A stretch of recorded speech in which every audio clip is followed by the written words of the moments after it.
বরিশালে যুবদল নেতাকে কুপিয়ে হত্যা, অভিযোগ ব্যক্তির বাড়িতে স্থানীয়দের আগুন। বরিশাল নগরে কাউনিয়া হাউজিং এলাকায় জমি বিক্রয় সংক্রান্ত বিরোধ নিয়ে এক যুবদল নেতাকে কুপিয়ে হত্যার ঘটনা ঘটেছে। হামলাকারীদের ধারালো অস্ত্রের কোপে আরও একজন আহত হয়েছেন।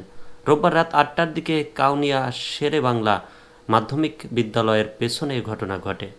নিহত মোহাম্মদ সুরুজ গাজী কাউনিয়া হাউজিং এলাকার কাঞ্চন গাজীর ছেলে। তিনি বরিশাল সিটি কর্পোরেশনের ৩ নম্বর ওয়ার্ড যুবদলের যুগ্ম আহ্বায়ক ছিলেন। আহত নয়ন গাজী কাউনিয়া হাউজিং এলাকার তসলিম গাজীর ছেলে। কাউনিয়া থানার ভারপ্রাপ্ত কর্মকর্তা ওসি নাজমুল নিশাত হত্যাকাণ্ডের তথ্য নিশ্চিত করেছেন। তিনি জানিয়েছেন, নিহত ব্যক্তির লাশ উদ্ধার করে বরিশাল শেরে বাংলা মেডিকেল কলেজ হাসপাতালের মর্গে পাঠানো হয়েছে। স্থানীয় বাসিন্দাদের সঙ্গে কথা বলে জানা গেছে, হাউজিং এলাকার বাসিন্দা ও স্থানীয় ওয়ার্ড স্বেচ্ছাসেবক দলের নেতা মোহাম্মদ শাহিন হাওলাদার ওরফে সোনা শাহিনের সঙ্গে যুবদল নেতা সুরুজ গাজীর জমি বিক্রয় সংক্রান্ত বিরোধ চলছিল। এ নিয়ে রোববার সন্ধ্যার পর তাদের তর্ক ও হাতাহাতি হয়। এরই জের ধরে শাহিন হাওলাদারের নেতৃত্বে তার ছেলে ইমন সহ কয়েকজন এসে যুবদল নেতা সুরুজ গাজীকে কুপিয়ে মারাত্মক জখম করেন বলে অভিযোগ করেন।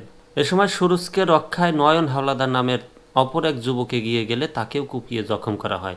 পরে স্থানীয় লোকজন দুজনকে উদ্ধার করে বরিশাল শেরে বাংলা মেডিকেল কলেজ হাসপাতালে নেন। সেখানে জরুরি বিভাগের দায়িত্বরত চিকিৎসক সুরুজকে মৃত ঘোষণা করেন। আহত নয়ন হাসপাতালে চিকিৎসাধীন।